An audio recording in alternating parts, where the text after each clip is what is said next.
Okay, hi. Today we're gonna make a plum pie, but we're gonna do a twist. It's gonna be a tamarind plum pie. I have this tamarind concentrate that I use a lot for marinades, soups, things like that. Most Vietnamese or Southeast Asian Chinese grocery stores have it. So I got mine at Lion Market, but I do see it online as well. Um, Anyway, so I like this combo. It's kind of a sweet and sour. I want to make sure that we taste it, so we'll see how much we put in. There's also another kind of concentrate. There's a tamarind puree that I've seen at like Sprouts. So just an FYI, there's other versions of this too. So I'm using this one. This is one I use the most. It comes out looking like this. It's kind of a thick sauce texture. But yeah, first we're gonna prepare our pie, or our plums. Okay, let's go. So I start out with about 8 or 10 plums, depending on what size they are. Let's cut them up and see how much we got.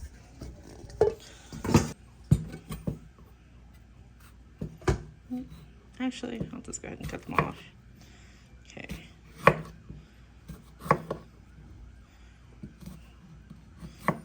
We are going to probably cut them like this, like that. Let's take rid of my thumb. That's a third, maybe half of my thumbnail, 1/4 inch, we're gonna call it. So yeah, always with raw fruit pies, we want to make sure that we have the right size so that the plums or the fruit, whatever fruit you're gonna be doing, cooks down in time. It's not as big of a problem with like really soft, juicy fruit like berries and stuff, but especially with apples and pears and harder fruit, that's definitely something to think about when we're planning. So yeah, not that. So let's get these in here.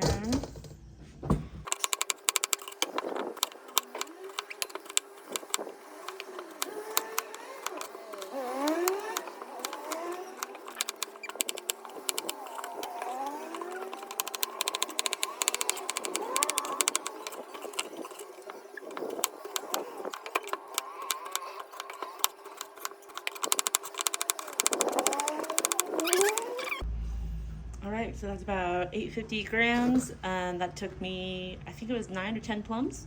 They're a little small medium. And I have my raw flaky pie crust sitting in the fridge. I'm gonna put it back there while we season the plums and get them going. Okay, so I've been workshopping this pie. It's been fun trying to find the balance between the sweet and sour and making sure that we actually still taste the tamarind. The whole point is that I don't just want sweet and sour. I want a tamarind flavor, right? But also pleasant pie. So plums into this, I'm going to add just a 1/4 cup of tamarind concentrate, and that was from the Vietnamese brand. So 1/4 cup is the same as 4 tablespoons. Measured this out to be around 70 grams. So we're gonna get that in there. Obviously, you can also use, is it raw? I was about to say raw tamarind. I don't know if raw is the right word, but like just tamarind pods. And that's how you make a tamarind concentrate. You soak that in water or hot water and you let it sit to soften, and then you mash it up with your hands and something to make sure you extract all that pulp, and then you strain all the big stringy bits out. So that's how this gets made. So that's the tamarind. Now we're gonna add, let's see, 160 grams of sugar, which is about 3/4 cup, just plain white sugar. You know what's funny? That refined white sugar is actually hard to find in my town in Mexico. So I actually have to go to like the Walmart. So get that for that. And then I always want to dip this before I forget is a pinch of salt. I'm gonna mix that up a little bit just to get that sugar and tamarind coating on it. So, and plum pie is one of these fruits that actually I love plain too. It doesn't have to have something extra to it, but the idea of tamarind and plum together just sounded so good. I feel like plums, I also have memories of it. I think of the Chinese salted plums, and they're sweet and sour and salty, so it reminds me a little bit of that. But of course, this specifically has the hit of tamarind with it. Okay, so that's coated pretty decently. Now I'm gonna add our starches. So for this, I'm gonna put 1/3 cup of all-purpose flour and a little bit of tapioca starch. I learned this from some of the books that I've read, so it gives it a different kind of thickening. So have that. And then I'm also going to do just a teaspoon of vanilla. I think it goes really well with the tamarind. Okay.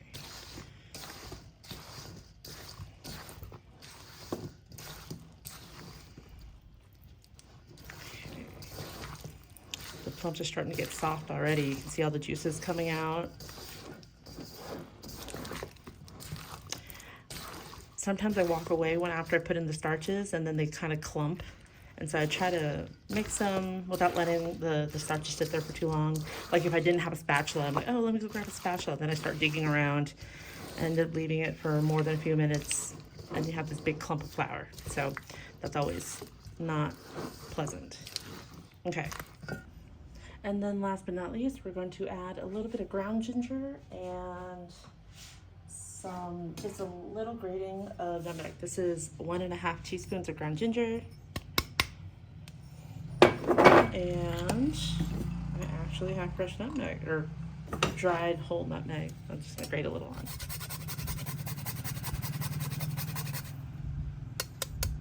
That's enough.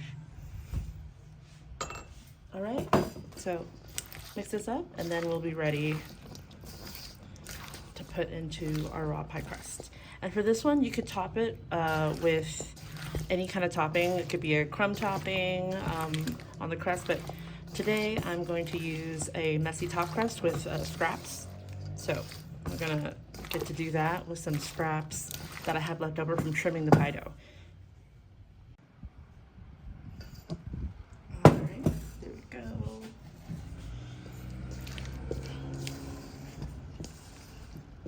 Yum. In California, I would be able to find multiple different kinds of plums, or I would say it wrong, the apricot plum, I can't say it, pluots plum, apricots, black plums, Santa Rosa plums, I don't know, I just know them by color, the red ones, the green ones.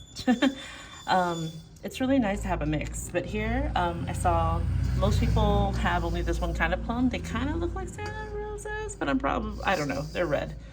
They're blushing red. So we'll leave it at that.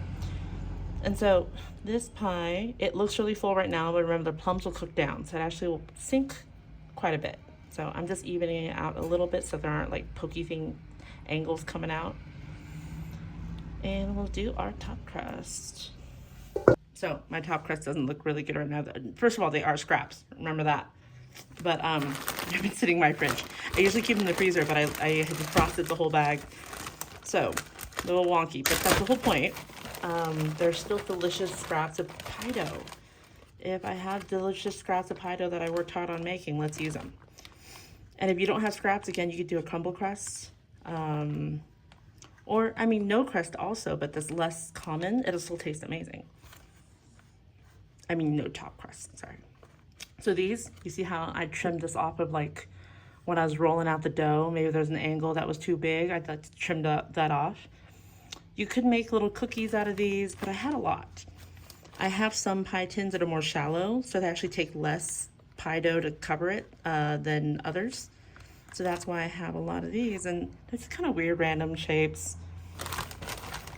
If they were fresher, they'd be longer and wider, and so yeah, but sometimes I can make a design out of them, sometimes I can't. Today I'm just trying to get some coverage. So we're going to put this into a preheated oven at 425.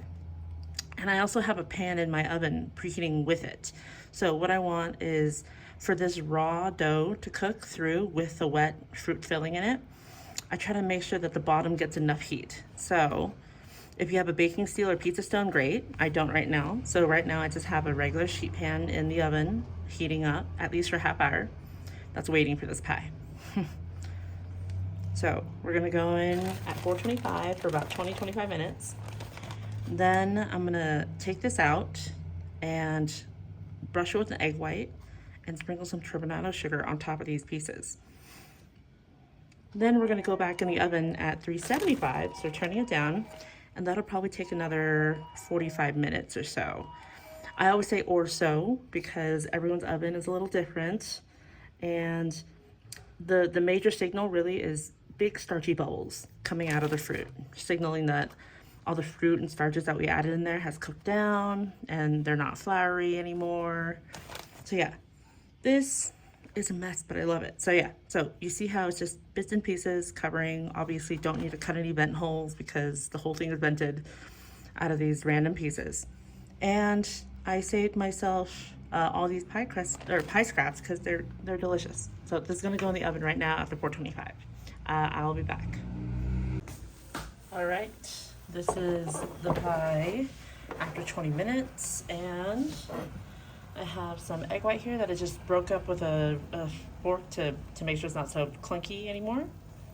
So I'm just gonna brush this real quick. Meanwhile, I had turned down the oven to 375.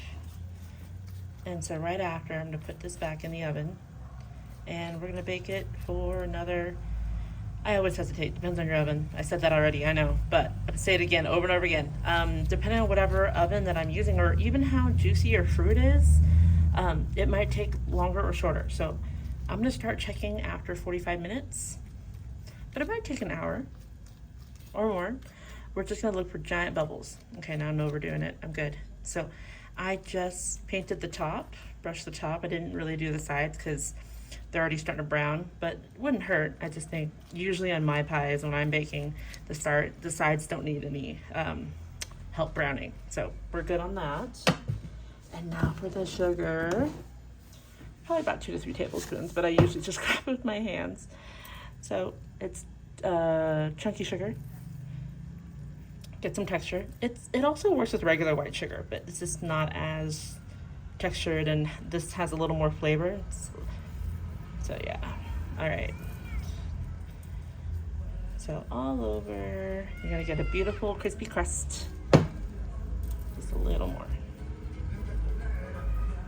Probably good. Okay, now we're gonna go back in at 375. See you later. Yeah. So it's been about 50 minutes. As you can see, it's bubbling and exploding all over. Got these are still active. Some down here. So you want some pretty good coverage all over those bubbles up here. I definitely thought that pies were done before when it's just like one big volcano on one side and it's not done. So you're looking for some even distribution-ish. You see that guy breathing on us? Yeah. So yeah, I do love seeing that. All right, so this cooked quickly. It was about 50 minutes, and we're gonna let this cool off, settle down so we don't hurt ourselves, and let it all get set, because if you cut it open right now, it'll be liquid lava everywhere. So we'll check it out either later tonight or early tomorrow morning. All right, excited.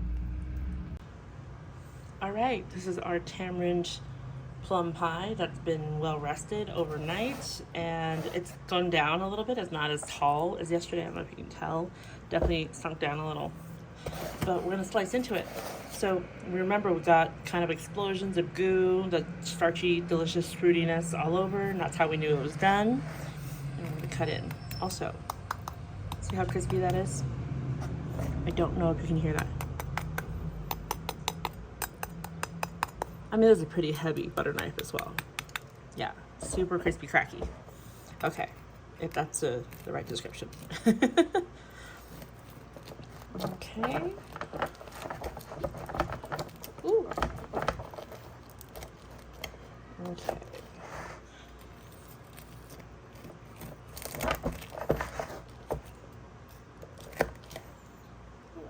Getting crust everywhere. So crispy and flaky. Okay.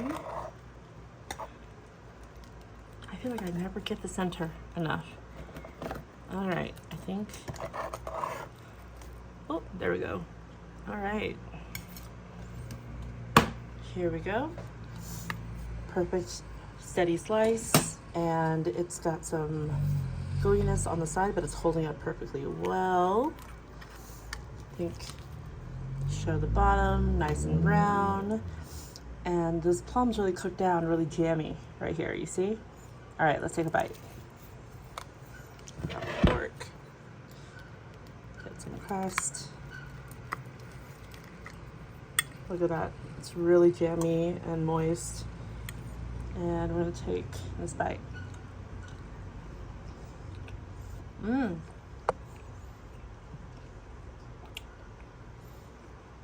Definitely get a nice tamarind tang. And the plums are so good. And I like a sour fruit. So this is definitely, I mean, it's sweet like pie. We put sugar in it for sure. And there's sugar and butter everywhere. But plums are naturally just a little more sour too. And it just plays off that tamarind so well. So if you can get your hands on some tamarind concentrate, or if you already have some on hand, this is a really nice twist. This is the tamarind plum pie with the double crust. I think you should try it.